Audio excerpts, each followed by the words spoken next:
Hello and welcome to Conversations in Horror. I am your host, Kevin L. Powers. I'm also the festival director and program director of Something Film Festival and Events. And welcome to our show today. Today we are going to be doing something a little different than normal. We're not going to be focusing on a single film today, but we are doing one of our special episodes on our topics, which is monster movies.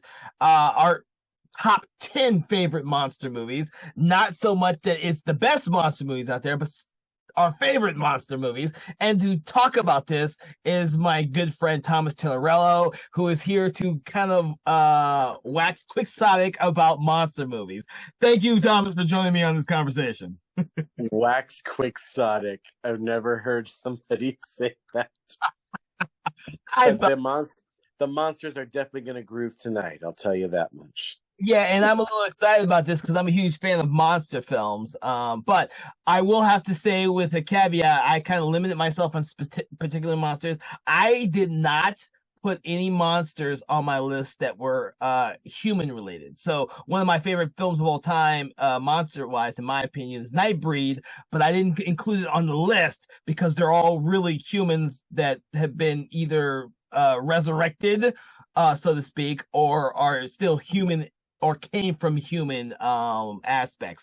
I did not put anything like that. So I also didn't put stuff like The Fly on there, which is one of my favorite monster films, or anything like that. So I kind of kept it to monster movies that actually have a real monster in them. Like I didn't include on my list either Relic, which I absolutely love because the monster originally came from a human. So stuff like that I didn't include on my list. So Well, I had no such restrictions on my list, except for maybe one.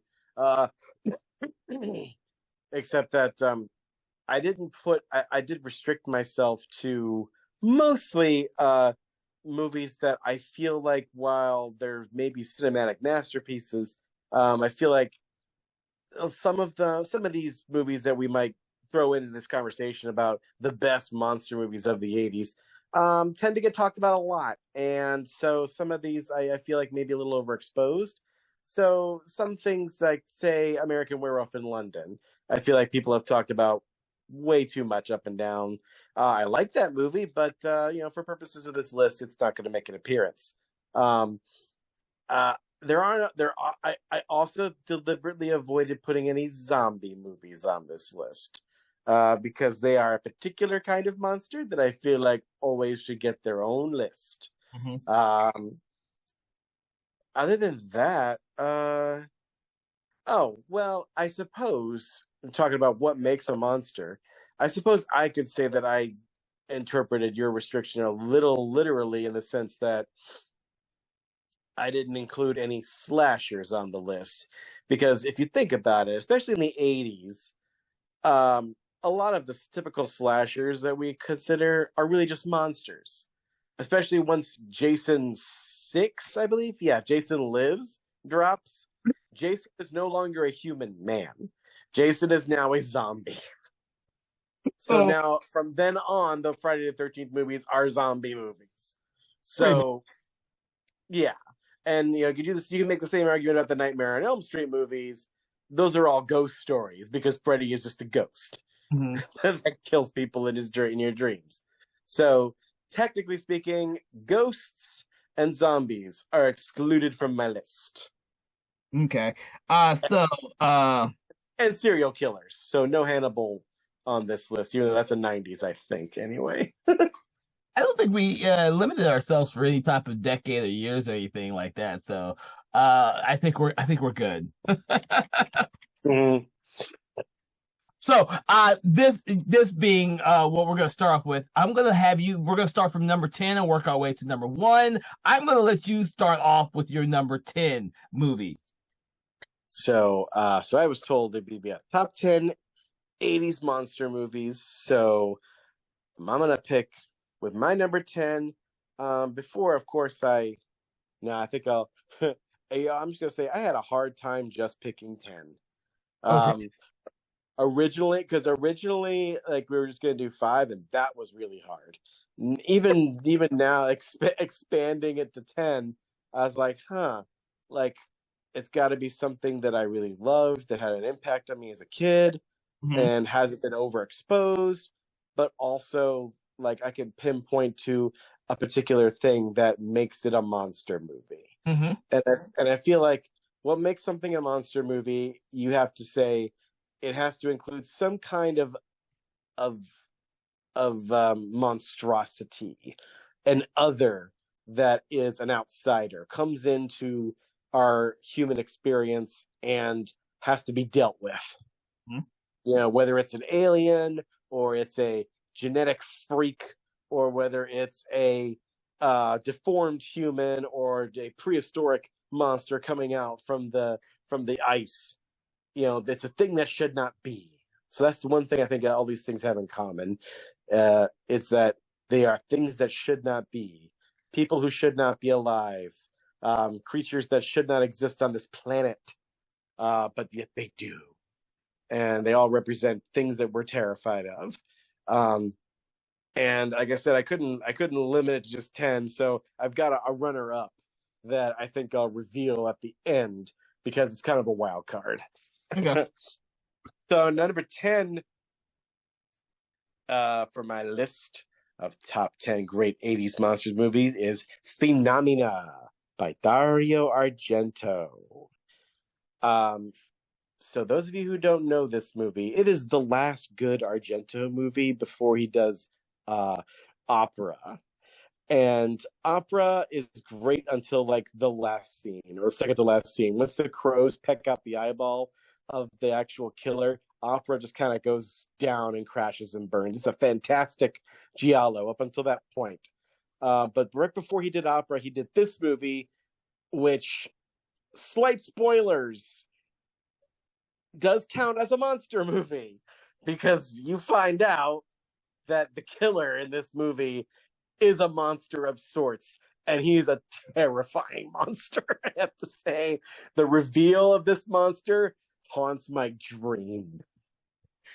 For those of y'all out there who don't know, Phenomena is basically what if Dario Argento took Carrie, but instead of having telekinesis, she can talk to bugs and any kind of insect and also control them.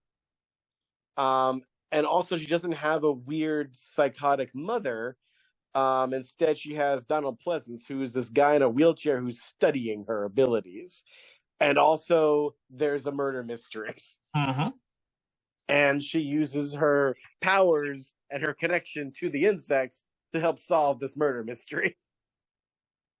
So it's kind of like X-Men, if X-Men were an episode of Murder, She Wrote with a lot more gore in it. So that's kind of what this movie is. Oh my And god. and it's amazing. The kills are gloriously shot. It's in the Argento sort of way. Um, the dream sequences, because oh, and I forget, instead of Sissy Spacek playing the Carrie-esque character, you have Jennifer Connelly, who was like 16 years old when she made this movie. So it is like Labyrinth era Jennifer Connelly with insect powers. And she loves these insects. She gets picked on by kids at school, and the bugs kind of come to her aid, and she's like, "I love you all. I love all of you little bugs." And it's insane and crazy and weird. But what makes this movie great is the twists and turns that come with this. You think you know who the killer is, you do. You have no idea, and the way that she uses her powers to solve the murder, the way that the everything is set up and reveals itself, the dreamlike imagery of her sleepwalking episodes, and of course, since this is an Argento movie, we have an amazing soundtrack by Goblin, and I still listen to some tracks from that soundtrack while I'm driving at night, or sometimes listen to it to get in the mood to write something horror. It's amazing. The only I think misstep in this movie stylistically is spoilers when Donald Pleasance's character gets murdered.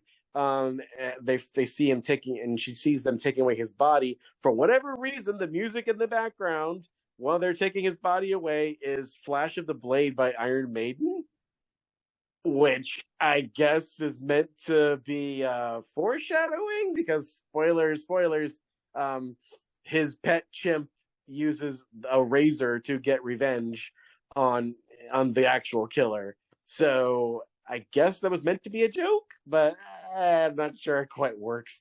It maybe works in Argento's head, but Oh, it's just kind of weird and awkward in real life. But other than that, the movie is amazing. Unfortunately, the first time I saw it was on a very cheap DVD under its American release title of Creepers.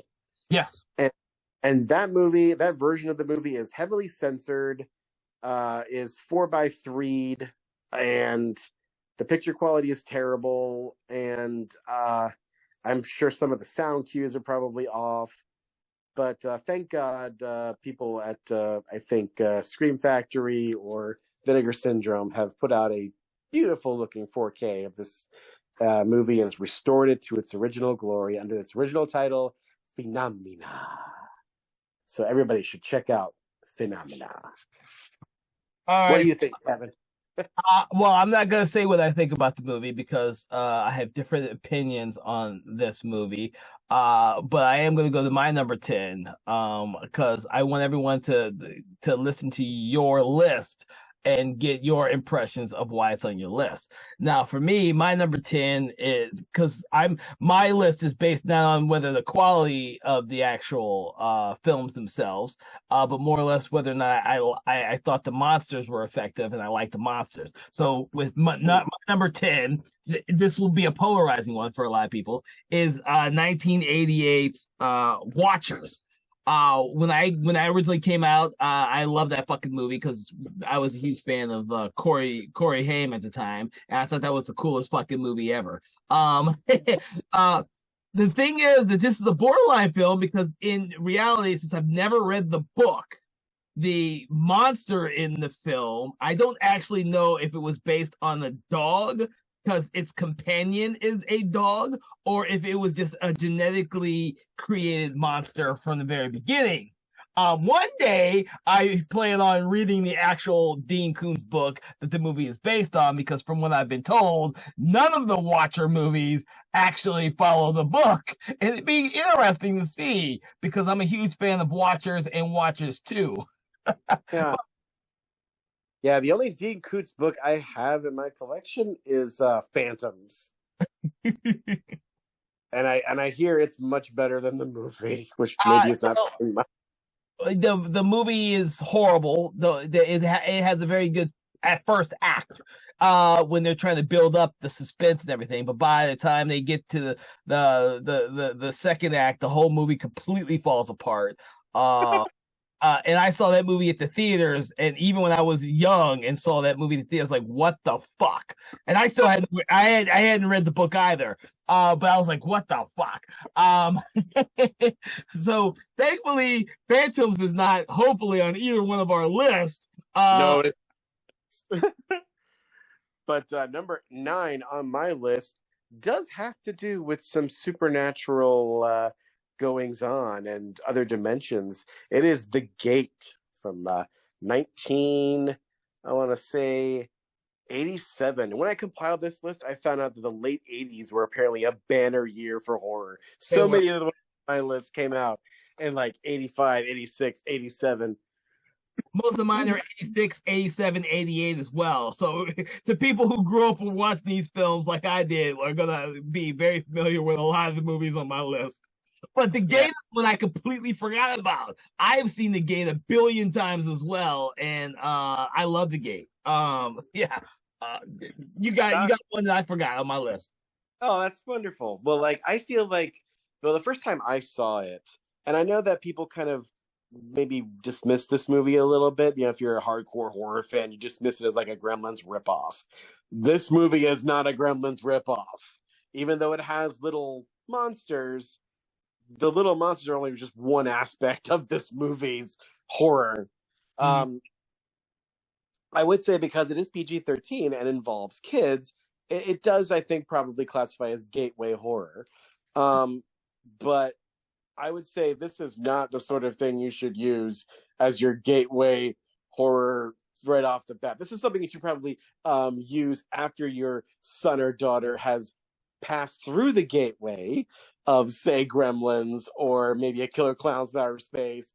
Then you take them on to the harder stuff like the freaking Gate, and then you can take them even further, maybe to Monster Squad, and then that's where. So this is not what you open with, because this movie is legit scary.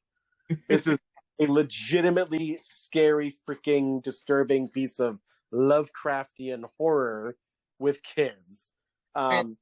It's called The Gate because basically these kids discovered that this tree has fallen in their house, and underneath the tree is this hole in their backyard. And through circumstances, especially when they're messing around with one of their heavy metal albums that supposedly, we play it backwards, has these satanic incantations, discovered that this hole in the ground is in fact the gateway to hell. And they're coming out. And when they finally do, you get such a variety of demons and demonic activity. Like, I mean, yes, you get little creatures that when they fall, they split apart into little stop motion worms. You get zombie people that when they fall down, they split apart and become the little demon creatures. And you have melting zombies that can take on the form of your parents. You have, I'm pretty sure at one point the demons, I think, killed the dog. Yeah. Yes, there's dog death in this movie. Spoilers for that. If you don't like that, this may not be your movie. So it's dark. It's super dark, and it just goes further and further into this nightmare. It is like an 80s kid's nightmare on film, and it just doesn't really have. It has the dream logic of a nightmare, especially towards the end. In fact, I'll say the only thing I think doesn't work in this movie is the last monster. Like, I feel like the giant demon lord thing that comes out that's stop motion, I don't know what it is, but I feel like its face is kind of goofy. That's the only thing.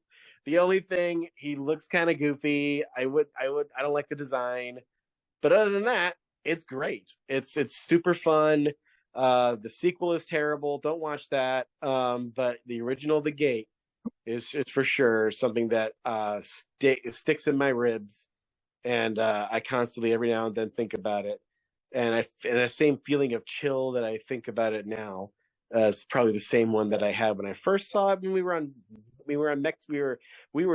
Cancun when I first saw this movie. We were in Mexico, and it was playing on HBO in our hotel room, and that's how I first saw this movie.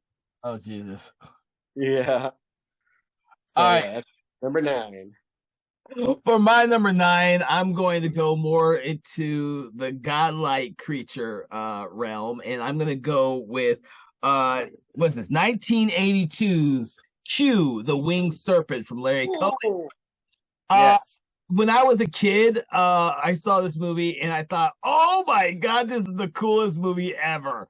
Michael Moriarty, I had seen in Troll, and I probably got into Law and Order around there because he was in the first few seasons of Law and Order. But I was familiar with who Michael Moriarty was. Didn't know who Carradine was at the time, but I didn't know who he was. And the idea of this huge fucking bird creature roaming the New York City skyline was cool as shit to me. I just thought it was so much fun, and it got me into, even though I didn't know who he was, I didn't know who Larry Cohen was, but when I started to appreciate directors and styles, I really gravitated towards Larry Cohen because of this movie. And I still love the monster in this movie. I recently watched it about a year ago again.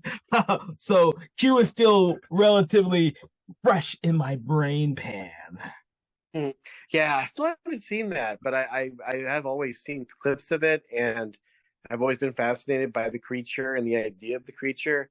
And growing up in Tampa, close to Tampa, Florida, where I grew up, there is a building. There's a SunTrust Bank building that kind of sort of looks like a Mayan pyramid.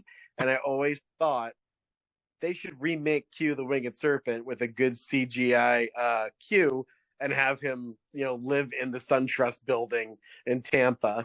Because it would make more sense to me anyway that a Mayan god cult would form in Florida as opposed to New York, because closer proximity. But Yeah, when I'm older, when I rewatched it, I was like, well, it doesn't really make sense he's in New York, but fuck, it like the Ghostbuster movie, New York is a character in Q, so it's really cool to watch it in there. But you are absolutely right; it would be more logical to be in Florida than it would be in freaking New York. yeah, exactly. And it would be so. And I thought, like there's so many other things you could do with it too. Like, wouldn't it be cool if like the cult was the only thing keeping Q from munching on the city, and like the cops, the David Carradine's cop, bust the cult for making human sacrifices, and the moment that they don't do it, bam, the dragon comes out and starts killing people. So like, oops. But like, there's so many. I'm surprised nobody's done a remake of it. Actually, a lot of Larry Cohen's stuff has, like well regarded and beloved as he is. There's really not a lot of kind of like nobody. I don't know if anybody who's trying to like reboot any of his stuff. Like nobody's out there trying to do a remake of It's Alive or even. They've already done that. They did do a remake of It's Alive. Oh, they did. I didn't see it. Yeah, Was no it one any? else did either. No, no one else did either, dude. It's pretty bad. Yeah. Or like God Told Me To, which That would be. totally. Yeah, I mean that would totally fit in this day and age. I'm surprised no one's tried to do that. But yeah, so unfortunately he died fairly recently, and I did see Joe Bob Briggs's very touching eulogy to him on Last Drive-In. So hopefully Q, like many of his other movies, will see a resurgence and a rediscovery in the coming. So are we ready for my number 8? We're on your number 8. Well, number 8 from 1987. I'm gonna deviate a little bit from one of my rules of maybe overexposure, but I feel like this movie has cast such a long shadow on 80s monsters that I can't not include it. Okay. And that movie is Predator from 1987. I knew you were going to say that. So before you go into your tirade about Predator, just so that everyone knows, Predator is actually my number 1. But I'm gonna let you go through yours, and then when we get to my number 1, I'll reiterate some stuff about Predator. So I'm gonna let you talk about it first. Well, I feel like in the 80s, certain things appear, which is the genre mashup, and I feel like action and horror gelled the most for the first time in the 80s, because the 80s were a great decade for action, and this movie often gets thrown in with RoboCop, Die Hard, Rambo First Blood Part 2, and there's a good reason for that, because this movie is basically Commando, Arnold Schwarzenegger's Commando character versus a monster. I mean, I like to imagine it's basically either a prequel or a sequel to Commando, depending on what time, where you put the timeline. But so I first saw this movie alone in my Uncle Eddie's house.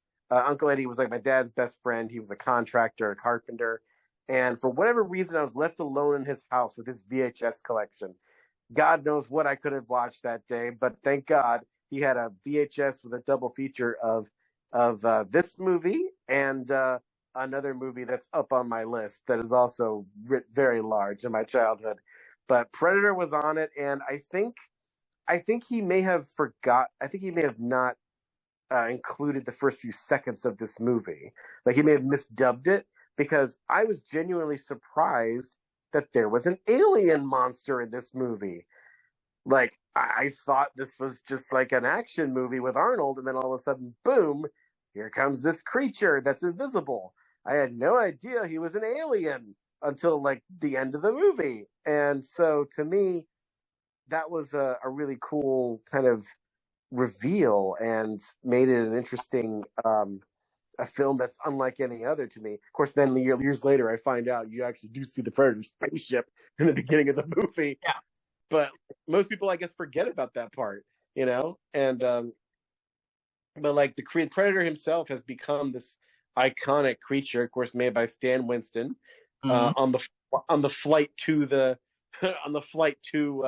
Southern California where they were filming it, because apparently the original Predator who was being played by a very young Jean-Claude Van Damme, just wasn't testing very well. Didn't look really good at all.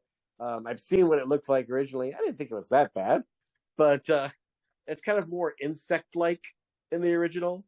But they decided, nah, we need something better. So what we need is Rastafarian dreads on this thing and mandibles. Yeah, that's what we need. And I guess they were right. But real quick, I do think what makes this movie really work isn't just the monster, and it is a great monster, is the idea that this movie strips down to its bare primal essence the machismo of the 80s muscle man, which had become the archetypal Reagan era hero. This an unstoppable muscle man who nothing can stop him. Every enemy, so there's an escalation to the point where they're all supermen. There's no earthly thing that can take them on. What are we going to throw at Stallone next? Well, but I guess let's be an alien, because that was the original genesis of this story. Is somebody saw Rocky IV and he had fought, this genetically engineered Russian, and they thought, well, he's beat the genetically engineered Russian. What could he possibly do? Well, I guess he's got to fight an alien. So that's what they did. And this is one of the few times in Arnold movie history where I almost felt like Arnold's going to get his butt handed to him. This thing is just beating the crap out of him. And he might actually die. So it's this great clash of icon versus icon. And I think it's part of the reason, and the deconstruction of that icon is part of the reason why this movie is such a classic. Yep. Okay. All right. So you just did your number 8, right? Yep. All right. So my number 8 is more of a fun movie. Now, don't get me wrong, everybody. It's not a great movie. I love aquatic horror movies. So there's going to be several on my list because I love aquatic horror movies. So I would have had something like Leviathan on this, but Leviathan came from, it originally derived from a human. So I didn't put that on my list. So instead, I put my other favorite aquatic movie, which was Deep Star 6 from 1988. Despite the fact that we almost don't see the freaking monster clearly, I think that's actually a great thing, because I have this image of what this prehistoric crustacean monster looks like. And so every time I watch this movie, it just gets better and better, despite the fact I know it's not a great movie. You can't tell me it's a great movie. It's a fun fucking movie, and I love watching it because I love aquatic horror movies. But when you get it's more or less the aquatic rip off of fucking Alien, a bunch of people working down in the ocean accidentally enters a cavern that releases this prehistoric creature that hasn't been fucking seen in God knows how long, and then they each get bumped off one by one. How can you not like something like that? And you get the incredible Miguel Ferrer as our lead guy, I think, right? Yes, who goes a little nutty as the film goes on. Yeah. I will say that movie does have a fantastic poster that I think is probably scarier than the actual movie, and a great title, Deep Star 6. Yeah. That poster juxtaposed just kind of stirs up your imagination. Yeah, I've never actually seen Deep Star 6 all the way through. I have seen Leviathan. I do like that movie. Poster's not as good, though, and maybe the monster's not as good either, even though it's also created by Stan Winston. It was see, I always thought the monster Leviathan was so close to the monster in The Thing. It was ever changing and ever evolving. And I just love the fucking cast for Leviathan. Absolutely love Leviathan. The cast is fucking amazing in there. Whereas the cast in Deep Star 6, with the exception of Miguel Ferrer, are pretty throwaway. I could tell you, I think that's the one that Deep Star 6 is the one that had Nia Peoples in it, I think. And so I think that's about the only person I can think of. And why is that? Because she was hot. Other than that, So yes, Deep Star Six is on my list. Well, number seven is my on my list is also involves a beautiful lady in the cast, um, and from 1985. This is probably my one real aside from Phenomena. This is probably my one real deep cut on the list, and it is Life Force. Ah, good one. Toby Hooper's Life Force. Space Uh, vampires. space freaking vampires. The greatest space. You know what? I think I can say this with absolute certainty. This is the greatest space vampire movie of all time. You know what? Um, One day I'm gonna eventually get to reading the book. I have the book and I have yet to read it. I need to get around to reading the original book. oh, I'm begging you, Kevin, to put this movie on the list because there's so freaking much we can talk about with Deep Star Six. I mean, sorry, well, Deep Star Six, but also Life Force. Um, I first saw this movie. I thought I saw part of the ending to this movie playing on my parents' TV. And what I saw was a swirling vortex of blue glowing energy and people running around it in a city square. And I was immediately intrigued, but my parents would not let me watch what they were watching. So for years, I didn't know what this movie was. So it's became one of those movies where I tried to seek out the origin of it from from an image half remembered in my teenage brain.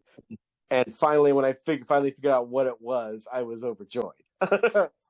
um, so, Life Force, like I said, best space vampire. And you know, I will also go out on a limb here and say that it is Toby Hooper's best non-chainsaw movie. It is it is bonkers. It is it doesn't this movie does not care about structure. It does not care about logic. It does not care about characterization. It is a big budget sci-fi horror fever dream Yeah. involving astronauts find a spaceship that looks like a giant eyeball, kind of trailing behind Halley's Comet. Inside the spaceship, they find what I guess is a mural or these weird imagery of giant bats. And then at the center of which are these three crystal space pods with three naked people in them. And one of them, or all of them, I'm not sure which, wakes up, but the lead one is a girl who almost never speaks. And once they get them all back to Earth, they come back to life, and literally all hell breaks loose. Mm-hmm. Steve Railsback is the lead scientist astronaut in this movie who falls in love with the girl, played by Melinda May, who this was her first movie, and she did not speak English. I think she was French. And but Steve is supposed to be the main character of this movie, but you would not know it from watching this movie because it goes all freaking all over the place. Yep. And all over the world. And Melinda May is like a naked vampire who drains people's life force, and that's the blue energy I saw. So, and that kind of is the only real theme that sort of holds this movie barely together. Is this idea of there's something inside of us that transcends our bodies.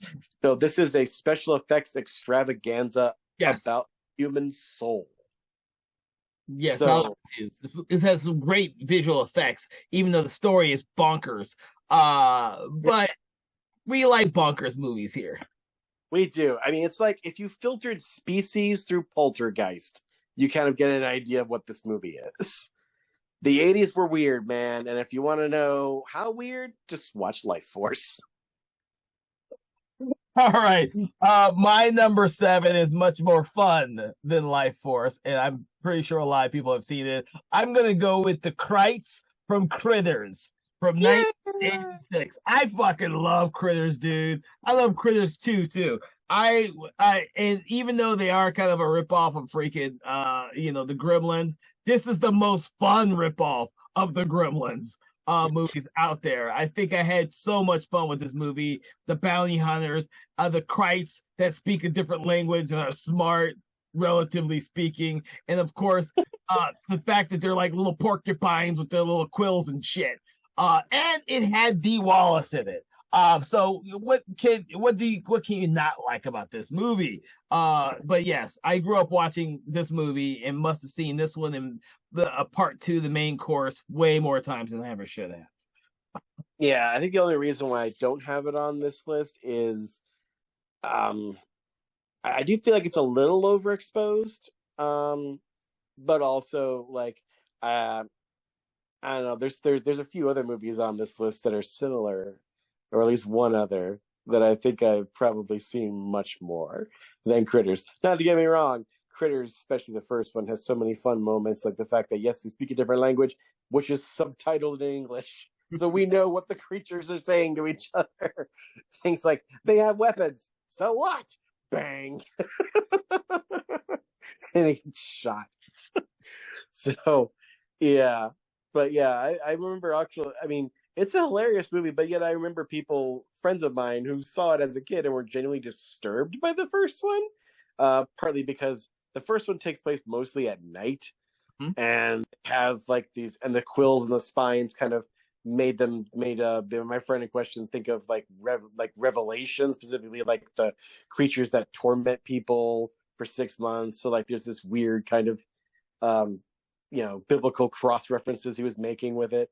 So yeah, it was interesting. It was a new perspective. I also was kind of freaked out a little bit by the bounty hunters too. Like the idea of this faceless alien was kind of creepy to me in a weird way, because it kind of sort of vaguely had that shape of almost a communion type alien, but without any eyes or anything. So Hmm. that was a little creepy for me. But yeah, I agree. The Chiodo brothers, the guys who created the Krites and some of those other monsters, um, went on, I think, to do much more elaborate creatures with killer clowns from outer space, which was going to be on my list but got knocked off by Phenomena. Oh, all right. What's your number six? So my number six is not Killer Clowns from Outer Space, uh, but it is one of the textbook examples of how to do a remake correctly. And it was kicked off your list because of your criteria. But I hold no such criteria for this one. Oh. I'm fine with the humans, with a monster being a human at first, as long as they become a total inhuman monster. And 1986, David Cronenberg's The Fly Hmm. definitely fits that for me. I think this is, then one other movie, which we'll get into later, is the textbook example of how you do a remake and make that remake better than the original. Hmm. Um, and in fact, I've probably seen it more than some of the other the other great horror remake of that decade. Um, this movie mainstreamed body horror, which is a pretty amazing thing. Up until then, Cronenberg just was only doing this kind of stuff with The Brood and keeping it in like the art houses. But this was a multi-million-dollar movie produced by Mel Brooks, and he still allowed him to do the kind of body horror effects that he would have done, say, in Scanners or They Came From Within. And he made Jeff Goldblum a megastar. And he certainly should have gotten an Oscar for his performance, because he's amazing in this movie. And I love the slow downward spiral he goes through. It's almost like a drug addiction, Hmm. where immediately after he has the laboratory accident with when he doesn't switch DNA with a fly. He becomes a human fly, and the fly becomes a human man. Like, unlike the original movie where they have to, where the whole section of the plot is them trying to find the fly so they can fix him. No, there is no fixing Jeff Goldblum. He is stuck like this, and he's just going to get worse as the movie goes along. So a lot of this kind of allegory going on is the AIDS epidemic. This idea of the betrayal of your flesh from a disease. He says this, the transformation is manifesting as a disease. So you literally see him slowly come to pieces and become this Brundle fly, Hmm. a thing that's never been seen on Earth before. The effects, of course, are amazing, and they got an Oscar nomination for it. And when Gina Davis says, "Be afraid, be very afraid," we were. Although I have to say, my attraction to this movie was not based on any trailers that I saw. It was for a trailer I saw for The Fly 2. When I Oh, saw that, yeah, when I saw the Fly 2 trailer. That movie was not out yet, so instead I was attracted to the Fly 1 because that was all I had. So thankfully, I didn't see the Fly 2. Otherwise, the Fly 1 would have been very spoiled. But yeah, so I guess this movie started kind of my kind of short little fixation on people turning into insects. Baxter Stockman became like my favorite monster in Teenage Mutant Ninja Turtles because of this movie. Yeah, so you never look at your houseflies the same way again after watching it. It's still good after all these years, and I think there's a reason why, unlike the other movie on my list that was a remake, they haven't remade this again. They've tried, but there's only two versions of The Fly. There is the original in the 50s, and there is Cronenberg's, and that is still the way it stands. It's probably going to be that way for a good long while. Nah, someone will remake it. They keep coming up with scripts for multiple reboots and stuff. And of course, the thing about this movie is, as much as I really think that like the Cronenberg's The Fly is probably my favorite Cronenberg film next to Naked Lunch. The the fact is, I actually like the monster in the second movie more than I do the first one. Yeah, you're not the person who said that. Actually, a friend of mine said the same thing, that he liked the Son of the Fly. I like the design for the monster in the second one more than the first one. I think the disturbing version of Brundlefly is where he's half the machine and half the fly. I thought that's fucking creative as shit. But the actual Brundlefly, I kind of like the one in the second one, but you know, that's just me. The second film is not a great film. It's a fun film. It's interesting to have Eric Stoltz in the role that he probably didn't fit very well, but it is what it is, and hopefully one year, one day, one decade, we'll get either a reboot or a fucking sequel that actually means some shit, because the comic book sequel they did was actually pretty damn good. The Fly Outbreak. You know what would be cool if they made like a Netflix limited series of The Fly, because then you could really kind of draw out the slow degradation of this guy's body. Yep. Yeah, and show the slow transformation, and maybe even include a scene that they cut where, like, he sees a little fly leg on his arm and bites it off. So, but yes, if I had not put the limitations on my list, that one would have been the top. Because I absolutely love that. I mean, that's one of my favorite monster movies of all time, and I recently watched it last year, and anyone who's been following knows that I read the book on the not the making of, but a critical analysis book on The Fly by Devil's Advocate that I finished it early this year. I'm always going to keep reading stuff about that movie. I fucking love that movie. I think it's a brilliant piece of filmmaking, and like I said, one of David Cronenberg's all-time favorite movies, or best movies. So, but yes, I am glad that even though I had my limitations on my list, that you actually put it on your list. I couldn't not. So what's your number 6? My number 6 is I love this movie. It's got the dumbest monster known to mankind, but fuck if I can't stop watching it sometimes. It's got Frank Henenlotter's Brain Damage from 1988. So see, the thing is this movie holds a very dear position with me, because it's the first movie I knew who the fuck Frank Henenlotter was. And after I saw this film and had my entire brain explode on what was possible with a horror fucking movie, I went out and actually seeked other movies he had done. That's how I got into Basket Case 2. I watched Basket Case 1 after I'd seen Basket Case 2 and 3. I watched them all out of fucking order. Yeah, I'm horrible about that. If you ever listen to most of the stuff that I've watched as a kid, I've watched most franchises completely out of order. So my love of certain films defies explanation. Heck, I watched the Evil Dead franchise in reverse order. I think Panazzo did the same thing when we discussed that. Or I think she watched them on the water too, and that happens sometimes. I mean, with me, I was growing up when VHS tapes were coming out. So if and this is what happened with Basket Case and my thing with Henenlotter. Basket Case 1 was damaged at the video store I used to go to, so it wasn't ever in.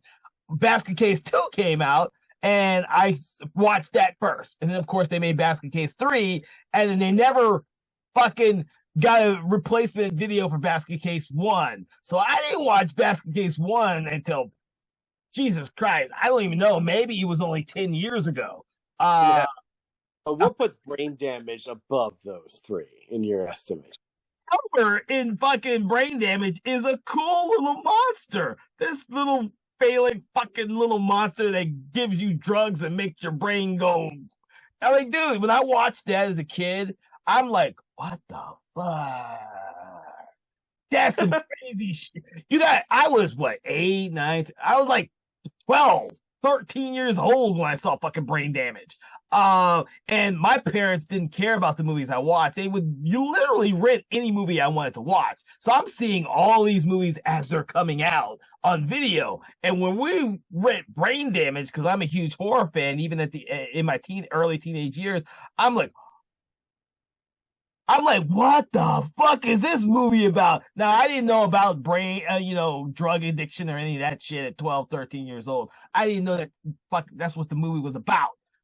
Dude, that was some cool shit that happened in that movie. I'm like, oh man. And of course, at the end of the movie, when this fucking brain explodes, I'm like, it turned, yeah, I had to go seek out other movies that this guy had done, which is really easy because in the horror section of video stores, it wasn't always that big.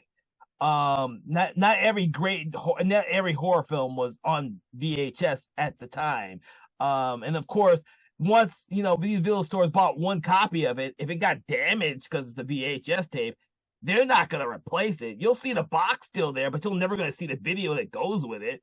And that's how Basket Case was with me. But Frank Henenlotter, if you're listening to our podcast, you're one of my favorite directors of all time because of fucking Brain Damage. So that's my 2 cents about Frank Henenlotter and Brain Damage. I hope more people will go out there and see it. If you or anybody out there, dear listener, if you're part of Frank Henenlotter's team, please reach out to him. We'd love to interview him on the show. Oh, hell yes. I would love to hear it. So my number 5, again, is probably a little bit talked about a little too much, but then again, I think you'll probably agree that you can't not say enough about this movie from 1980. Or was it 82? I can't remember. But it's the other textbook example of how you do a remake that's better than the original. And that, of course, is John Carpenter's The Thing. Yep. We have already covered on this movie. It's John Carpenter's The Thing. It also, mainstream body horror. It also brought this kind of paranoia set up, trapped in a freaking isolated place. Who is the monster? Kurt Russell, a horror icon because of this movie. I mean, it's stupid not to include it because it is so iconic. I almost didn't include it because I feel like it's almost a little exposed, but it's The Thing. The thing is, it's The Thing. And what can we say about The Thing except it's The Thing? Well, I'm going to tell you, The Thing is number 4 on my list. So this is the second movie that we've crossed on our list together. Both of mine, they're a little bit higher than yours. But The Thing is a movie like you. I never get tired of watching The Thing. It's one of my top 3 Carpenter movies by far, and I've seen it up there as many times as I've seen Big Trouble in Little China and oh my god, I can't even think of the movie now. Fuck, In the Mouth of Madness. So I've seen those 3 movies of his like a billion times, and I never get tired of them ever. Because the monsters are so effective. The film, I think that is by far one of Carpenter's most flawless movies. I think everything from the story, the cinematography, the art, the script, the actors, the cast is amazing. The special effects are fucking phenomenal. Even now, it's fucking what 40 years later, and they're still fucking great. I mean, the film is just phenomenal. Not just in terms of filmmaking, but as a monster movie, there's a lot of fucking monsters in the thing. So there you go. Oh yeah. Oh yeah. The nature of the thing kind of leaves it to so many different variations. I mean, in a just universe, this would have been the start of a franchise. Yep. They would have the Thing 2 probably in a submarine like they originally thought they would do it. You could have had the Thing imitating sea life in the submarine. You could have had the Thing in some it gets to land, but it's in like an insane asylum in South America somewhere. There's so many different things they could have done, and they never would have run out of different versions of the Thing. And they never would have, and really, you could still do it today and do it as like an allegory for COVID and the paranoia of who's infected and who isn't. There's so many things you could do, and it's pretty sad that the remake / prequel just got destroyed as just fumbled in every possible way. But apparently I understand that when it was put on Netflix, that's gaining something of a cult following. So I don't think it was bad. I think the reliance on CGI is what hurts it, because in Carpenter's film, he left a lot of it in the shadows, so you didn't know who was the Thing. And this one, they showed the monster, I think, way too much. And then because they had a huge budget, they showed a lot of stuff more elaborate. For me, it didn't work as a prequel because of that. But I thought the film was fine. I thought he had a great cast. The actors was great. I thought everything looked good. It was suspenseful. I think the reliance on the CGI what hurts it. And as time goes on, I think that is what will still continue to hurt it, as opposed to John Carpenter's, where the special effects still hold up today, 40 years later. So yeah. So, anyways, we ready for my number 4? Are we at number 4? No, I haven't did my number 5 yet. Okay, we'll do your number 5.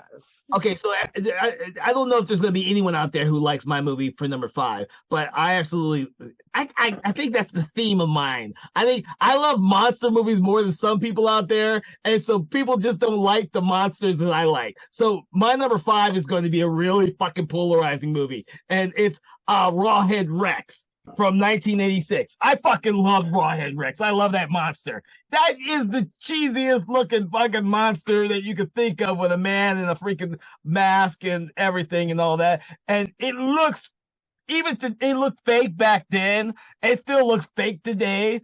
But the concept is that besides being based on the Clive Barker story, Rawhead Rex to me was just a cool fucking concept. And just letting the monster kill anyone and everyone was fair game in that fucking movie. I thought was great. Because I saw that when that came out too in the 80s. I watch all these fucking movies when they come out. I'm a kid. In 86, I'm a fucking kid. So watching Rawhead Rex is like, oh, that's so cool. I was more back then in the 80s of being a person who liked cool monsters, and I would watch these movies a billion times. I cannot tell you how many times I've seen Rawhead Rex. It doesn't hold up. I watched it probably 2 years ago, because I got the Blu-ray of it. I rewatched it. I was like, oh, this is rough. This is rough. But still, that little kid in me says, Spock is Rawhead Rex. I love that monster. And that's a monster I would love for someone to remake. I think that is a great concept that Clive Barker created, and they only touched the surface in the movie of what was in the original story, that you could just tear it up and do something really cool. But unfortunately, everyone out there thinks Rawhead Rex is like a god-awful movie, and I don't think anyone's clamoring to go do a fucking remake of that. Yeah, unfortunately. And the monster, from what I understand, is a lot more phallic in the story. They call him Rawhead for a reason. So anyway, I guess if you think the xenomorph is a little too phallic, where do you see that?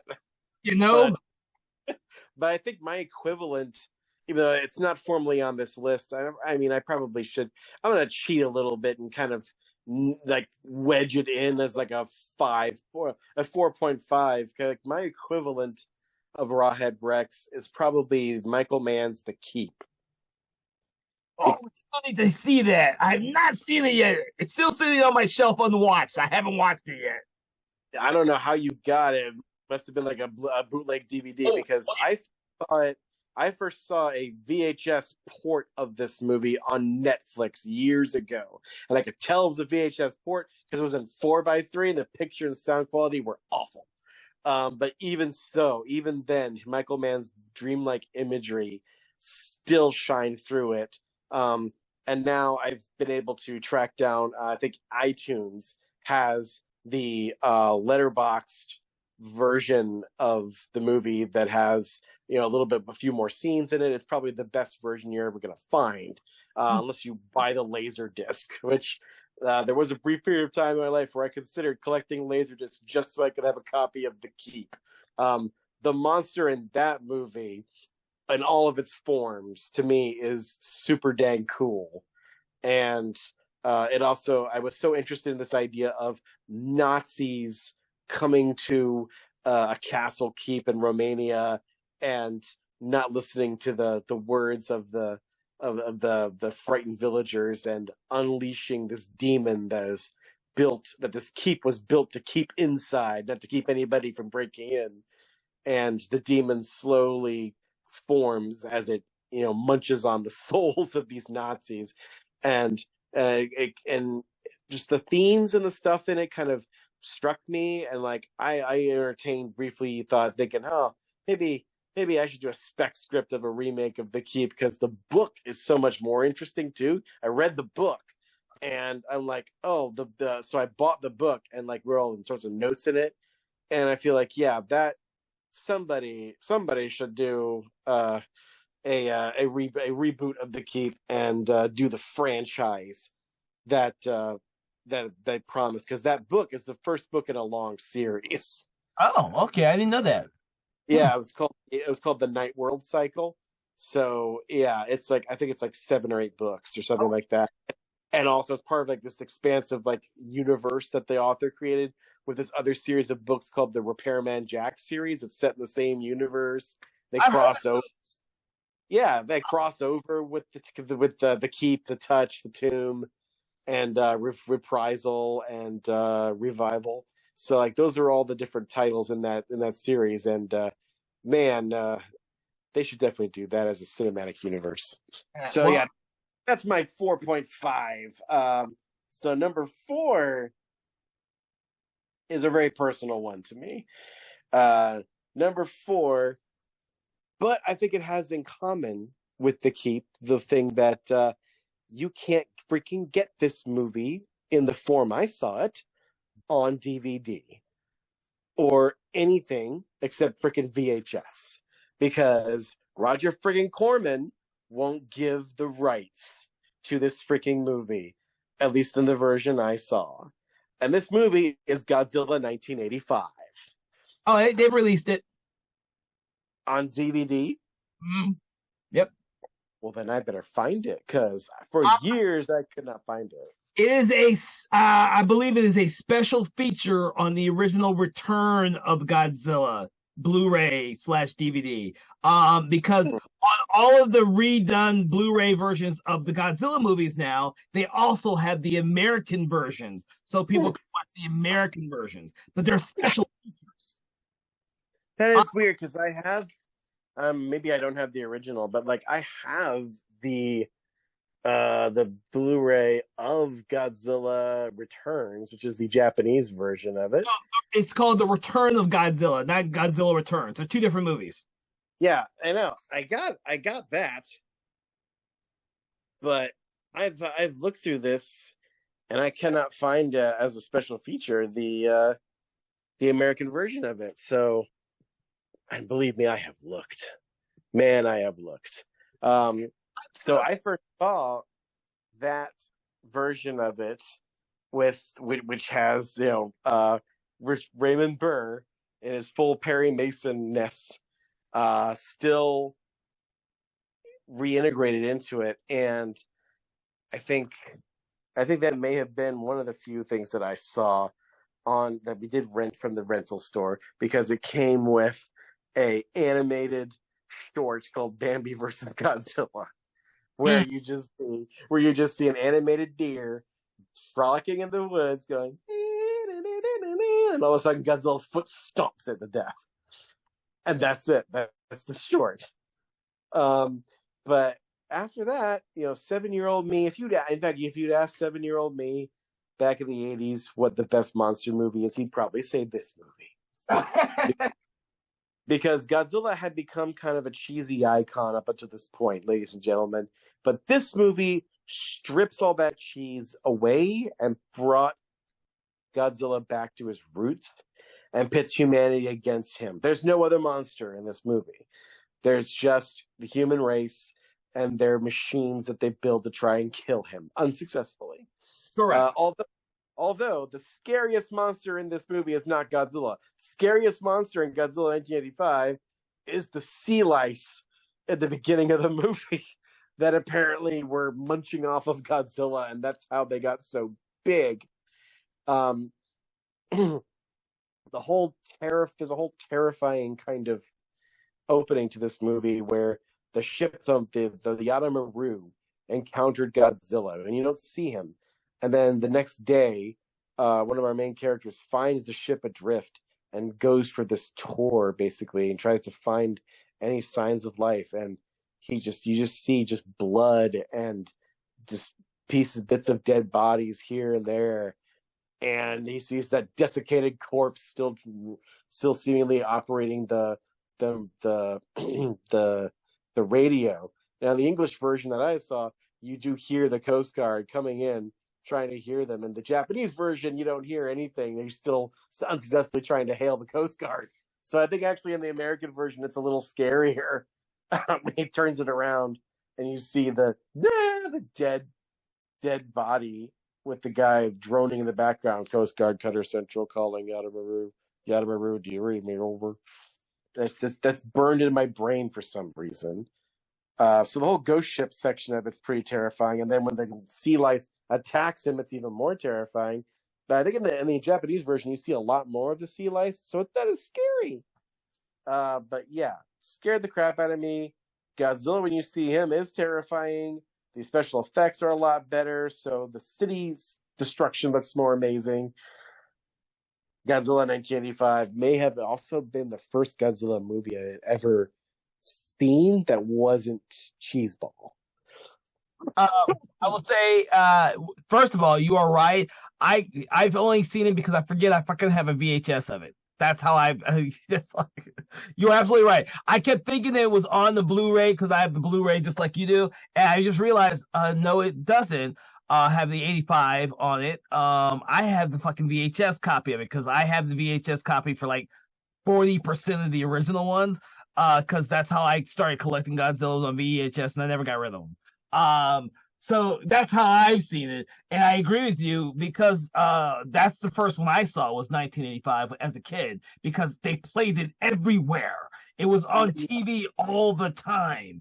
And then I watched some of the other ones all sporadically.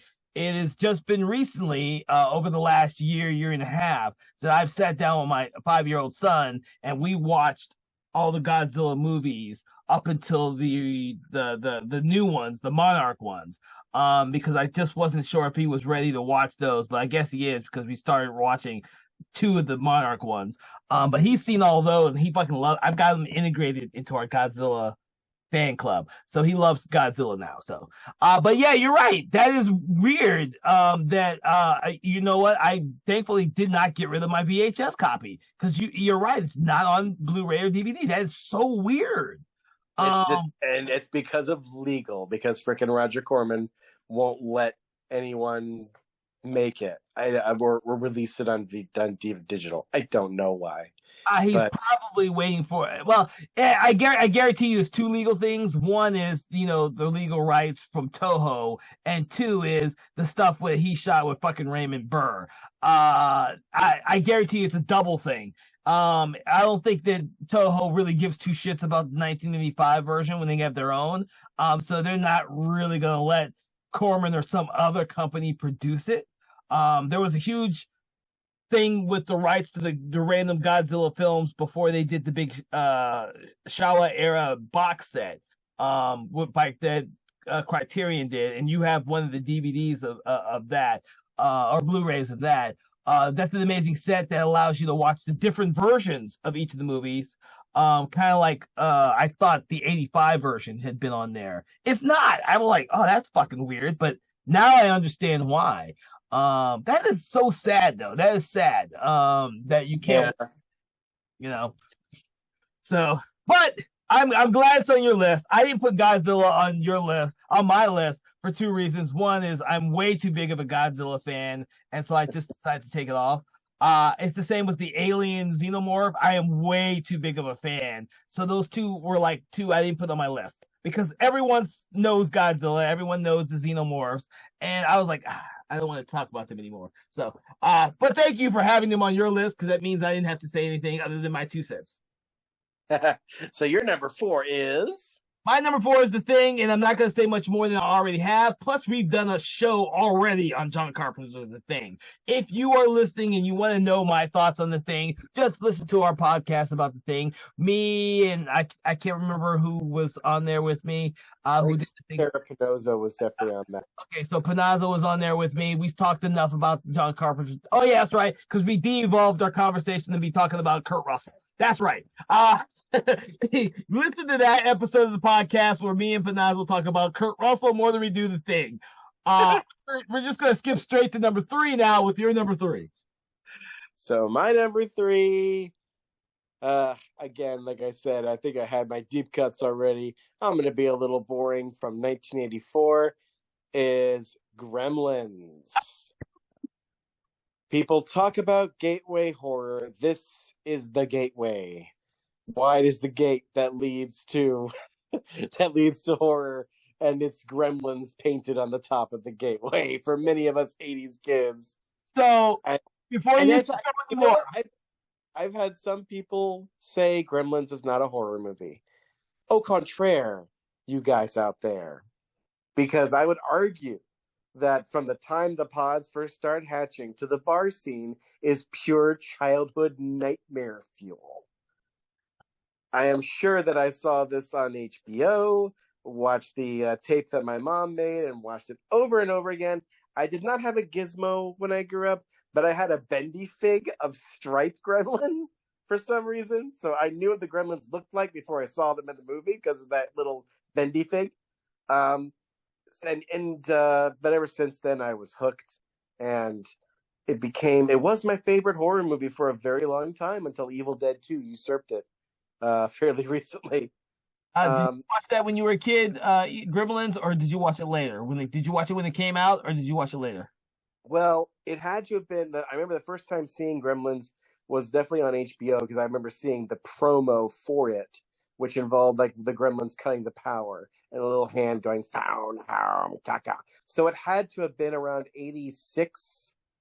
So I must have been like 4 or 5 years old when I saw it. Unless you keep talking about Gremlins, and then I'll put my 2 cents in. All right. So yeah. Anyways, that's kind of it. It's just like it's been ingrained in my brain ever since then. I hope that perhaps when we get closer to Christmas, we'll include it in our regular conversations in horror, because I feel like this is the ultimate Christmas horror movie, because I feel like it's really about two competing traditions of Christmas. It is about the anarchic spirit of Saturnalia versus the the peaceful kind of innocent tradition of the Christ child and the Christian tradition kind of clashing in this movie. Like the Gremlins represent one and Gizmo represents the other. And there's so many layers to it in that regard. It's the ultimate Christmas horror movie for that reason. Yes, I agree. Gremlins 2 is better, but that's a 90s movie and a topic for another day. Well, I'll disagree with you on Gremlins 2. I don't think that's anywhere near better than the first one. But the thing is, Gremlins is also my number three. So this is our third movie that's crossed over, and this is actually on the exact same number. Gremlins is my number three. This was a gateway horror film for me because I saw it in the theater when it originally came out in '86. So I was like 8 years old when I fucking saw this movie for the first time, and it wasn't. And that was when the movie was so fucking popular. There was gizmos and stripes and puzzles, coloring books, sticker books. All this stuff was out there before the movie came out, and this is the reason why my parents had to take me to go see that movie when it came out. I saw it at the theater when it came out. Absolutely loved it. I had all the fucking toys and the sticker books and the cards. I had all that stuff when it came out. I was like the epitome of a fucking Gremlins fan when I was a kid. And at 8 years old, your parents are buying you everything. And so this is not a film for a fucking 8-year-old. At the slightest. I don't think anyone, and this is one of the films that led to the PG-13 thing because it was fucking dark. This is a horror film. My wife cannot stand this movie at all. She is terrified of the Gremlins. Okay. I still have nightmares about Gremlins. They're more like stress mares, but I still sometimes will have them. I found it to be dark as a kid, but I never found it to be other than the most fun and funniest movie I've ever seen. And I guess at 8 years old, you can see the humor in this, but I think there's a gateway where it's too dark for you because my wife is 4 years younger than me. So whenever she saw it, because she didn't see it when it came out, terrified the hell out of her. I mean, like literally, I keep all my Gremlins stuff in a little hole in my horror office. Because she can't, at this age, she's only 4 years younger than me, and she still can't stand to be around them. I can't watch this movie in front of her. I can't wear my T-shirt that have Gizmo on it in front of her. Oh The my god. closest I get is my fucking Gizmo that sits in my car. She's perfectly fine with that. There is a Gizmo in my car. I will never stop loving Gremlins. There's a Gizmo in my car, and there always will be. So it's like Godzilla. In my office, there's a fucking Godzilla plush toy on the window back over there. Godzilla, Gremlins. They're gonna be everywhere in my house. But yes, Gremlins is my number three. Love that movie. I will never get tired of it, but I will never ever agree that the second one is better than the first one. Funnier, yes, by far funnier, but not nearly as good. I mean, the first one definitely has more of a dreamlike quality about it. And because it has that kind of hazy, sentimental childhood Christmas glow to it. And also the fact that I grew up in Florida where there's never any snow. It feels all the more magical to me because this movie is covered in snow and moonlit blue, beautiful snow. So it's got all that kind of Norman Rockwell-ish Americana that Joe Dante kind of infused into it as a child of the 50s. So, yeah. By the way, separate question. You and I both live in the Atlanta area. Did you ever go to the Christmas in July events or screenings where they would screen Gremlins?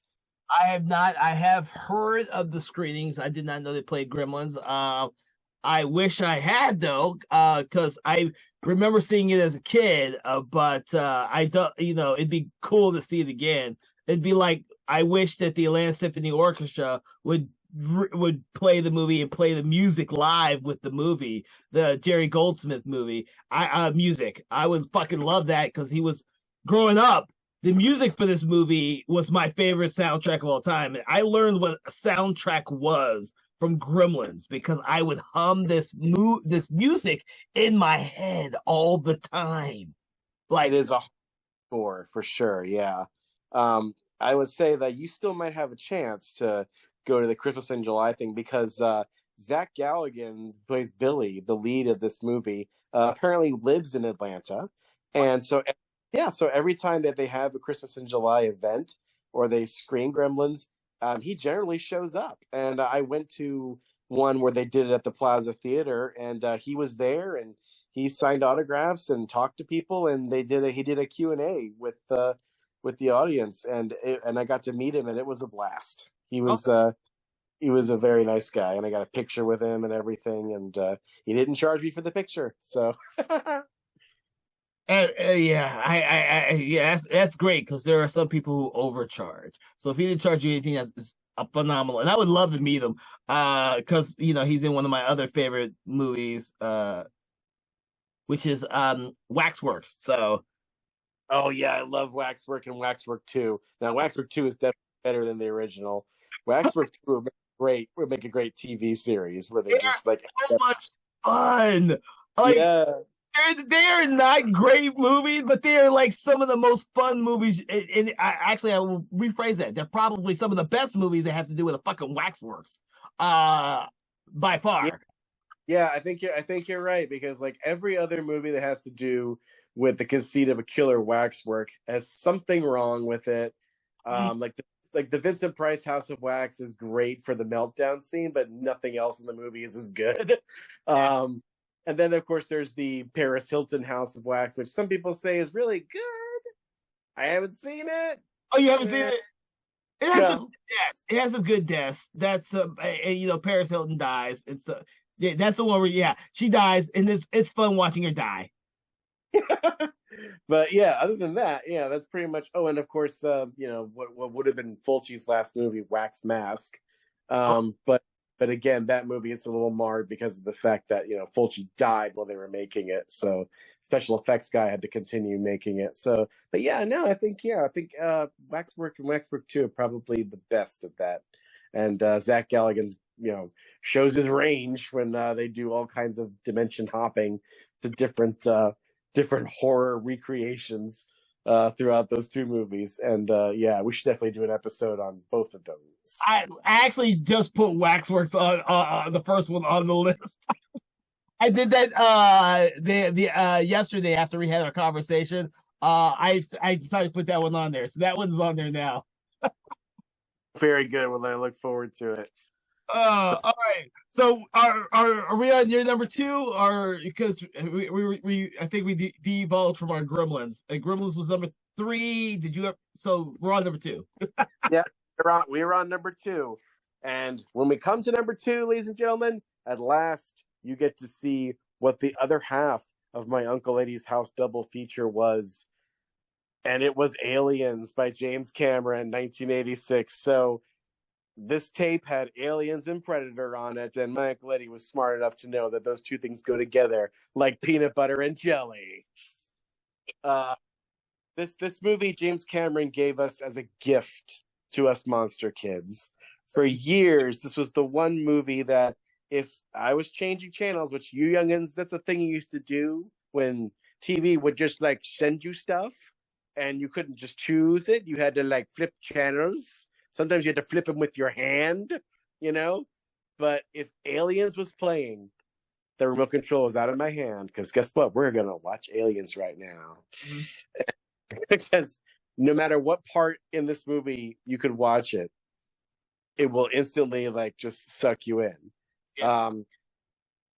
So, I mean, there's so much we could talk about with Aliens, and I'm sure we'll talk about it later in the Conversations in Horror. I mean, I don't know how much more you could say and how fantastic this movie is, but I will say there is a question, which is there are there's at least two different cuts of this movie. Which cut do you prefer, Kevin? Because I have mine. What about yours? Theatrical cut. I don't. Wait. Really? I'm sorry about that. I was thinking of the Alien version. I prefer the theatrical cut of Alien. I do not like the Ridley Scott's director's cut of that. This one of Aliens, I actually enjoy both of them equally, but I like it even though it's already a long movie. I actually like the director's cut. I don't mind the stuff that they put back in for the director's cut, and they made it a little longer. I was perfectly fine with that. Yeah, I think I prefer. Yeah, I'm gonna kind of cheat on this a little bit. My ideal cut of Aliens is the director's cut minus the Hadley's Hope stuff. Really? Yeah, because I think the stuff with when you find out Ripley has a daughter, that stuff should never have been cut from the movie. That totally gives her character all of the motivation, and it makes the tragedy of it so much deeper. It explains why she takes to Newt the way she does. Mhm. Every single thing she does makes sense. Without it, it like leaves a big hole, I think, of her character. The fact that she got an Oscar nomination for this, even with that truncated version, just shows you how good an actress Sigourney Weaver is and how much of an icon she became. But I would say, yeah, that should have been left in. Everything else also could have still been left in. But I feel like the Hadley's Hope stuff is too long, and it really just kind of stops the pace of the movie. And I think it's probably better that we not see what it was like before the aliens got there and discover Newt fresh and Yeah. still have that mystery surrounding her. So, and I think you get that mystery kind of taken away when you see the Hadley's Hope, space station with her family and all the people and all the bustle of the work, the work and everything. So I think I think Cameron was right to cut all that stuff, but he was wrong to cut all the other stuff. Yeah. So like, I would like, if I could like kind of Frankenstein together a cut of Aliens that's like that. That would be my ideal version of Aliens. Okay. So you might enjoy. I'm just gonna tell you this little tidbit real quick. You might find this fucking hilarious as shit. But with your Aliens and Predator double feature, I'm gonna tell you this. When I watched Aliens for the very first time, I actually had a double feature myself. But unfortunately for me, my brain was fucking warped even more because it was with David Cronenberg's The Fly. My parents rented both of these movies at the exact same time, and we ended up watching them back to back. So you can imagine how really fucked up my day was when I'm watching The Fly, which is this body horror movie, and then watching fucking Aliens, which is this cool horror action movie. I always tell people my parents really warped me because when did these come out in 86? So I'm like 10, 11 years old when I see these fucking movies back to back. And I'd already seen Alien because my brother is the one who was dying to see Aliens when it came out, but then realized that there was a first movie. So we rented the first movie because of my brother. And so we saw Alien all together as a family. And then when Aliens finally hit video, we all saw it together. But my parents, knowing the way they are, they fucking rent The Fly too. And we're fucking watching The Fly and Aliens in the same damn night as a double feature. Yeah. I think they have actually, I'm pretty certain that I had not seen the original Alien when I saw Aliens at my Uncle Eddie's house. But like, because of the whole boardroom scene at the beginning when they're recapping, basically the events of the first movie, I knew that there was a history, knew that there was a past. And I think that's also a kind of a lesson for you screenwriters out there, that whether you're making an original IP or story or something, sometimes maybe it's always great to infuse your story with a sense of the past. That this world you're creating existed before the events in your story, and it continues to exist after when you say the end. If you can make it that way, and also you have something great, but also like this idea of maybe sometimes the best thing to do is to start your story in the middle. Yeah, maybe the sequel is the more interesting story. It's not a good movie, but the Missing in Action movies with Chuck Norris. The first Missing in Action movie was supposed to be Braddock Missing in Action 2. But they said, you know what, Missing in Action 2 is a better movie. Let's release that one first. So Missing in Action 2 became Missing in Action 1, and Missing in Action 1 became Missing in Action 2, the prequel. I love that story. I love hearing that story. I have to look to see when they came out because now that you say that out loud, I wonder if that was the same, because Superman 1 and 2 were shot at the same fucking time, but then after they fired Richard Donner on the second one halfway through filming, they brought in, I can't remember his name, the director, to come in and take over for Superman 2. Yeah, Richard Lester. Yeah, there you go. They brought him in to take over for it. I was like, back then there was this weird thing of shooting multiple movies at the same time, but the Missing in Action story is fucking hilarious. Well, better than the first one. Let's release that one first. Yeah, nobody ever does that nowadays. Like nobody would ever do that now. All right, so my number two is one of my favorite monsters of all time, but I can guarantee you that the sequels are less thought about. But the first movie, and this is a Stan Winston monster yet again, because Stan Winston seems to create the best fucking monsters ever. And so he's on our list again, and I don't know if you can guess what when my number two is, considering we haven't mentioned it at all tonight. So I think yes, but I want to see if I'm right. no, what's your guess? I'll tell you. What's your guess? My guess is Pumpkinhead. You are absolutely correct. And number two for me is Pumpkinhead. I love Pumpkinhead, and I wish Stan Winston had directed more fucking movies because I think that is a brilliant movie with one of Lance Henriksen's most finest performances. I think that the sequels are a travesty to such a great first film. The monster is freaking brilliantly conceived. I love this monster.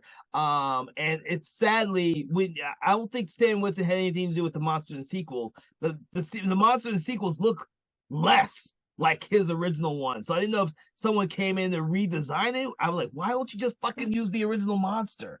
It's like flawless. But Pumpkinhead is one of my all-time favorite monster movies. I love this monster. For me, it's a really iconic monster that just got saddled with mediocre, the bad sequels, unfortunately. Yeah, Pumpkinhead. I completely forgot about Pumpkinhead to be honest, and I think I forgot that it was released in the '80s. I don't know why. It felt more like an early '90s movie to me. Um, I was reticent to put it on the list only because I still haven't seen it all the way through. I've seen half of it. I have not seen the rest of Pumpkinhead. Just never got around to it. But yeah, Henriksen's great. I love Lance Henriksen. I love the fact that they made the monster look like Lance Henriksen, and that pays off pretty well as the movie goes along. He's got a great face for a monster because that face. Yeah. I just realized I broke one of my rules because in theory, the way that the Pumpkinhead works is it is actually the human character that it initiates the vengeance. Damn it! I broke my own fucking rule without even realizing it. I love the monster that much. Yep. It is a revenge story, in which like a witch helps this hillbilly get revenge on these stupid biker kids who accidentally kill his son. And they're living up in like the Appalachian Mountains. So that's a type of a lifestyle that isn't often shown in a fairly positive light in horror movies. We're asked to sympathize with Henriksen's character, and he's not simple idiotic local yokel. He's a real person in this movie, and is kind of torn to pieces in his soul by the revenge that he feels and the personification of that hatred as the creature Pumpkinhead. So yeah, it's pretty wild. I think they created it like it was a guy in a suit on stilts because the feet are like backwards, kind of sort of, and sometimes it's just like an articulated puppet, and other times if it's lifting someone up in the air, it's on a string. But yeah, I mean, I can't imagine being inside that thing and walking around in the woods. That must have been treacherous. Stan Winston has come up with some creative shit in his career, and it's iconic. And even if the movie is horrible, you still are going to remember the monsters in it because there was this sense that these were real creatures when they aren't. And he gave these monsters actual, like, I hate to say stuff like this, but he kind of gave his monsters a soul. So you're watching them, and you're all of his monsters, and you see it. But that being said, we are now at our number one, and because we've talked about my number one already, what is your number one? And I'll get back to my last few words about my number one. Well, my number one also has a Stan Winston connection. because all of the monsters in this movie are designed by Stan Winston. And come on, obviously, Kevin, I think you knew this was coming. It's Monster Squad. Number one is Monster Squad.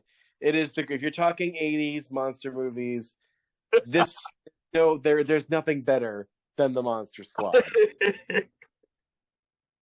Oh, Come on, it's the Monster Squad. We've had a so those of you out there, if you want to hear more about Monster Squad, how amazing it is, go check out our episode that we did on Conversations in Horror. For now, I'll just say that this is the ultimate '80s monster movie because it's got all the monsters except for the Invisible Man. It's got the trope of the young kids, the Goonies kind of circle fighting the monsters. There's so many things in it that have become iconic and become quotable. mm-hmm. And yes, there are better monster movies. I mean, by all rights, Jim Cameron's Alien should probably be number one. It's a better movie, yeah, I'll grant you that. But there's probably no better monster movie than this. All the other ones I think on my list have mixed another genre together in some way. But Monster Squad is probably the first pure monster movie that has endeared itself as well as it did in the '80s. And also, we gotta remind ourselves here that the '80s were not a really great, even though we've found quite a few here that fit the criteria and become classics. But other than some of the ones we've talked about here, the '80s were not a good time for monster movies. No. Because the slasher had, by 1980, 81, the slasher had pretty much taken over. So, but these movies were bright spots in the cinematic landscape, as it were. Well, let me help you just put it in perspective for a lot of our audience members. Most of these films that we're talking about today were not profitable. The majority of them were not. They did not make money. Aliens being one of the major exceptions to the rule on this list, but most of them were not profitable. Yeah. You're right. Yeah. Slasher movies took over the '80s completely. Yeah, and it's a shame because, like I said, it's people who say, "Oh, well, I'm a slasher kid." Well, dude, two of your main slashers are just freaking monsters. They're just monsters that kill people on the regular. Jason is a zombie. Freddy is a ghost. Chucky is a killer doll. I mean, that is a monster. I mean, come on. I mean, I will say maybe Michael Myers. You can make a case that Michael Myers is not really quote unquote a monster. Michael Myers isn't even really a person. He's just an idea. Okay, maybe I grant you that. Maybe Halloween is the only true slasher franchise, perhaps. Silent But Deadly Night. What? Silent Night, Deadly Night. Oh yeah, that's true. Silent Night, Deadly Night. Yeah. Well, Yeah. actually, probably just the first three. You have to exclude the fourth and fifth one since they don't follow the same characters. Yeah, I think you're right about that. Yeah, so I mean, really, like, unless you were a zombie movie or a slasher movie in the '80s, there really wasn't a whole lot of place for the classic monsters. But Monster Squad gave us that space, and we keep returning to it every year for good reason. So that's pretty much my list, with the exception of my runner-up. Let me do my first number one, my first 5 words for number one, and then we're gonna go to yours because I'm gonna be doing the episode later on Conversation of Horror about my number one, which is Predator. But I just want everyone to know that Predator as my number one comes with the caveat that I saw this at the theater when it was originally released because my father was a huge Schwarzenegger fan. I don't even know if he realized it was a fucking monster movie when we all went to go see it as a family. My father was was in the military because he's passed. He was in the military, and we went to the military base that usually plays the film secondhand. So after they probably be at the theater for 2 months, they finally make it to the military bases theater, and that's when I saw Predator. We all went there because I don't think my father paid much of any money for the go see this shit. But I hadn't seen it. I was young. I didn't keep track of all the movies like I did in the 90s. In the 80s, I was still too young to be keeping track of anything unless there was a fucking toy with it. But I saw Predator. I don't know if I really realized it was a damn alien or not until the end. And I was like, dude, that's a freaking cool ass alien. He takes the mask off, the mandibles and the freaking, the hair. I'm like, and Predator has always been one of my favorites. It would be a tie between the Xenomorphs and Predator for me if I included the Xenomorphs, but I decided not to. For multiple reasons, because I could talk forever about the Xenomorphs, because the aliens I got with Godzilla and fucking Gremlins back here. There's fucking Xenomorphs scattered around my office as well. I don't need to talk about those three creatures in our monster movies. They're there. But the Predator, that is such a creative design for something that we had never seen before. And it's not just like some brain dead monster that's killing people. This guy has a fucking purpose. He is a hunter. He is out there killing the best killers out there. And that concept blew my mind. And I would like to thank you for bringing up the fact that you are right.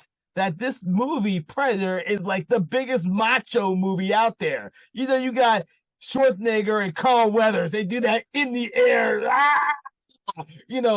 Fisticuffs. You have the big Native American guy. I'm big too. Then you have Bill Duke in there, also a big guy. Jesse Ventura, this big ass, I gotta have the biggest gun in the world. And none of that competes with the damn Predator. And I'm like, when I rewatched it again, I'm gonna take what you just said tonight into consideration because you have now given me a new reason to rewatch the movie with a new perspective. So that was my few words. I'm gonna let you. You're welcome. Yeah, it was a whole new perspective for me when I saw the behind the scenes features and saw John McTiernan talk about how the whole thing was just to deconstruct that macho bullcrap. And he does it so clear when they're shooting all their ordnance, an ungodly amount of ordnance into the jungle and destroy a third of the jungle. And the one guy says, "We hit nothing." Mm-hmm. You didn't hit nothing. You destroyed half of the rainforest. But yes, you didn't hit your target. Sure, fine, because your weapons are worthless.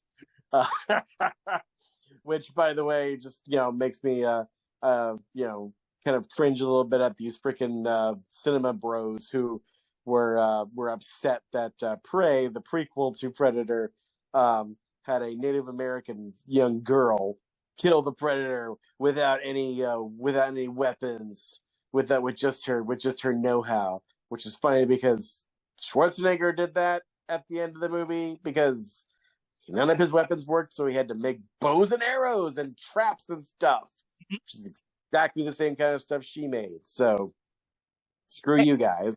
But yeah, so my runner-up, you could say my number 11, is probably Little Shop of Horrors, the musical, which is my favorite movie musical of all time. Singing in the Rain is probably a close second because Gene Kelly's stuff in Singing in the Rain is genuinely mind-blowing. But Little Shop of Horrors was always a childhood favorite of mine. I actually used to do the dentist musical number to patients who were doing research studies at this hospital clinic that my aunt used to work at. And I briefly had a job there. I would entertain them while they were waiting for their results by doing "You'll Be a Dentist," and oh boy, I love Steve Martin in that movie. But I still think it counts as a monster movie because that killer plant, Audrey 2, is an iconic monster and the creation of Frank Oz and his amazing group of puppet guys. And yeah, I think it, especially if you watch the director's cut, where spoilers, the monster wins and propagates and creates these giant other Audrey 2s, and it becomes a kaiju movie at the end, which blew my mind when I finally watched that way. Um, but yeah, I think it works as a monster movie and works as a musical, and I'm really glad that Joe Dante is now getting together with Roger Corman and doing a reboot of it. So I can't wait. Well, I will say I won't have any runner-ups in this one because I've already mentioned some of mine. I'm glad you mentioned yours, but yeah, I think Joe Dante needs a fucking hit or something. Someone needs to give him a leg up because he's had a very downward spiral career of late, and I would love to see him get back into the swing of things because I've always been a huge fan of Joe Dante's. I just think that I don't think people appreciate his style, to be honest with you, and it's about time that people go back and reevaluate him. He did create some of the best monster movies out there, and some of the best movies in general, not only just Gremlins, but stuff like Matinee and fucking Small Soldiers and And Howling. The Howling. He created some amazing films that I think just people have forgotten who he is. So out of all the directors that we've discussed, I think he's the one who's disappeared the most. Even John Carpenter has reinvented himself as a composer of original music. Yeah, I think Joe Dante needs to come back and be allowed to reinvent himself. So yeah, agreed. I mean, Cronenberg's still hanging in there. He's actually coming out with something new. I can't remember the name of it, but his yeah, last film was fucking brilliant. yeah, Crimes of the Future. Yeah, I still haven't seen. I love that movie. And the thing is, I'm a huge Cronenberg fan. And I just realized that his ass is in fucking Star Trek Discovery. My wife was watching that and was like, "Is he in fucking what? What the? Why do I not know this?" So I now have to watch Star Trek Discovery just so I can see the random episode that fucking David Cronenberg's in. Uh, I still think in his long career, he's one of the few directors who is continuously breaking boundaries of what a horror film is and can be. Yeah, Crimes of the Future is this fantasy horror mishmatch of crazy fucking body horror ideals, and for me, it fucking worked brilliantly. I love that movie. And I think that I think people like Joe Dante, directors like him, and people like Joe Dante and John Carpenter, people have forgotten, or general audiences nowadays have forgotten what amazing talents these guys are. And even though they may be older now, they're still hopefully and still able to produce some of the best work of their careers. I think David Cronenberg is probably one of the ones who continuously do great shit. And John Carpenter has given up to go into music full time. And Joe Dante has slowly disappeared after, I think the last movie he did was The Hole. I keep thinking actually, I think the last theatrically released movie that had Joe Dante's name on it was Looney Tunes Back in Action. Well, the whole I think the whole 3D was sat on the shelf for fucking 2-3 years before it was actually released. I actually have a 3D version of that.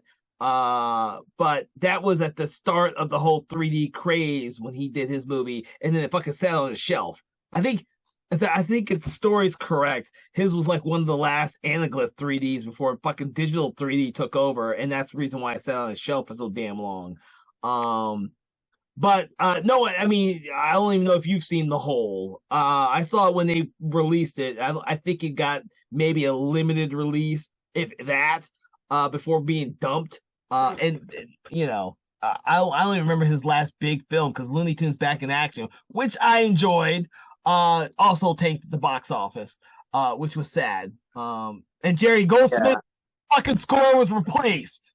You know, Oh, I think there's two versions of the score for that, just like there was for Timeline, which is Jerry Goldsmith. I believe that was the last score he did. before he Man, passed. what is it with poor Jerry Goldsmith? Keep getting replaced, man. But It happens, but I think with Timeline, if I'm not mistaken, they completely replaced his score, and I have his version of the score because they released it, I think, after he died. oh, you know what? They did. They've been doing that to him for a long time because I think they did that to him in Legend. Because like Legend, he was supposed to have a score, and Ridley Scott's no, let's do Tangerine Dream. So Thank you, Tangerine Dream. Yes, but you can find his score of Legend, and I have that as well because I'm a huge Jerry Goldsmith fan, and I don't buy many physical CDs, but I still haven't finished my Jerry Goldsmith collection, so I still buy his, and I still buy like Hans Zimmer's scores because I still think Hans Zimmer's my favorite living fucking composer because all my composers I love keep dying on my ass because they're just old. I'm old. That will go for this episode. I know we went a little long, everybody, but I want to thank you all for allowing us to talk about our favorite monster films of the 80s. I want to thank Thomas. Thank you so much for coming out here. It's always a great time when me and you talk about movies. So it's great that we were able to talk about 80s monster movies, and I'm sure that we're going to have some more great conversations in the future. Everyone out there, thank you so much for joining us today. Make sure you check out any of the episodes of the movies that we've discussed today, and make sure you check out our previous episodes and become a subscriber on our social media pages and whatnot. Because without your continuing support and patronage, we can't continue to produce these episodes for you. So thank you so much, and thank you, and have a good day. Conversations in Horror is a Broken Lighthouse Pictures production, produced by Kevin L. Powers, executive produced by Kelly A. Inoka, and originally filmed via Zoom technology. Conversations in Horror is hosted by Kevin L. Powers and co-hosted by various horror film lovers and filmmakers. To learn more about Mr. Powers, please make sure to check out his Patreon page and other social media platforms. Conversations in Horror is copyright 2024 Broken Lighthouse Pictures production.